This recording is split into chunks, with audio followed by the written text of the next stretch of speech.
shoulder complex involves usually the rotator cuff muscle, which are these, the bicep tendon, which is this right here, and then inside the shoulder you have a really nice complex of soft tissue, a labrum, and capsular tissue, okay? For us, rotator cuff muscle is like really 4 muscles that you need to know about. You have the supraspinatus, which brings your arm here. You have the infraspinatus, which causes you to rotate. And then you have subscap in the front, which also causes you to rotate. And then you have a small one, infraspinatus, in the back.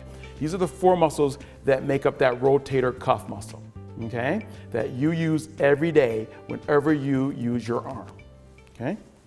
So when your rotator cuff muscles come out of the shoulder and into your arm, you have this huge bone on the top called the acromion, and it sort of kind of impinges it. It takes that highway from 8 lanes to 4 lanes. There's that huge impingement lesion on X-ray.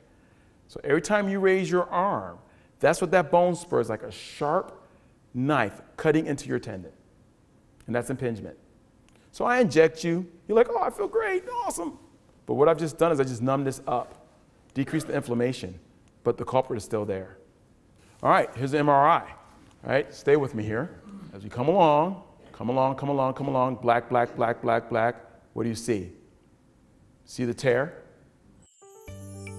You do physical therapy, NSAIDs, cortisone injections, all right?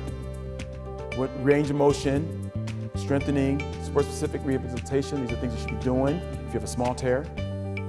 If you fail this, then you have to do surgery, okay? So this is the actual picture of someone going under shoulder surgery. 10 years ago, they would have had to have a huge incision to open you up. Now there's sometimes when you have to do open, and everyone should be trained to do open, but 99% of the time, I do arthroscopic. All right, now this is what it looks like arthroscopically, okay? So this is your rotator cuff, this is your bicep tendon, this is the humeral head. This should be down here. I should not be able to see up into here because that should be closed. Oh, there we go. See that? That's the culprit. That's the bone spur. That right there hits that rotator cuff. This is really cool. This is the best technology in the world here, okay? You have these little small anchors that are made that are literally the size of your fingernail, and they go into your bone, and they have these awesome sutures that are attached to them that are like a lasso. And you take this lasso and you wrap it around your tendon and you bring it back.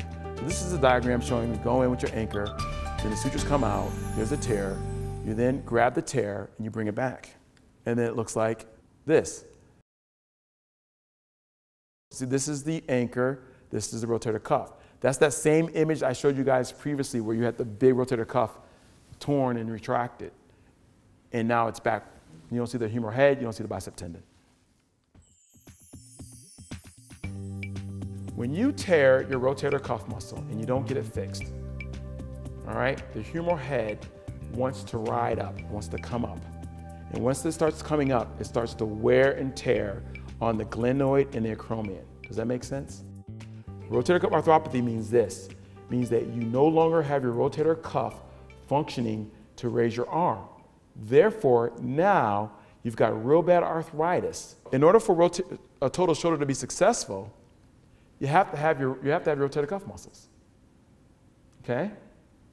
Now, if you have a fracture or you need a total shoulder due to arthritis or whatever, you get a total shoulder replacement, you can still use your arm and do things.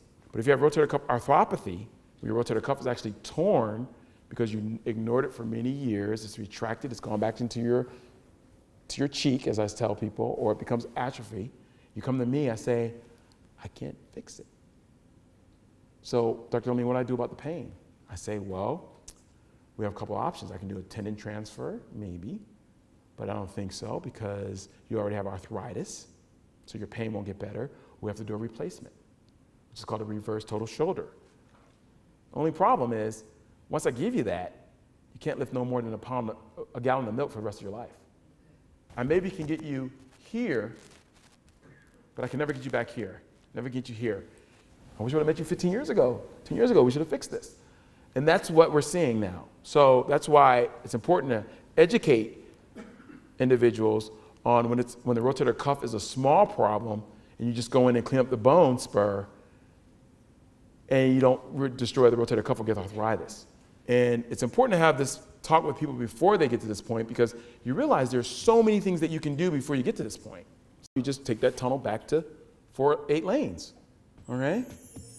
And that's a sling for 2 weeks. See you later, Dr. Omeen. Great, not having you pain anymore. And I say, thank you, because I know 10 years, 15 years from now, you won't end up with a massive rotator cuff tear and the inability to use your arm.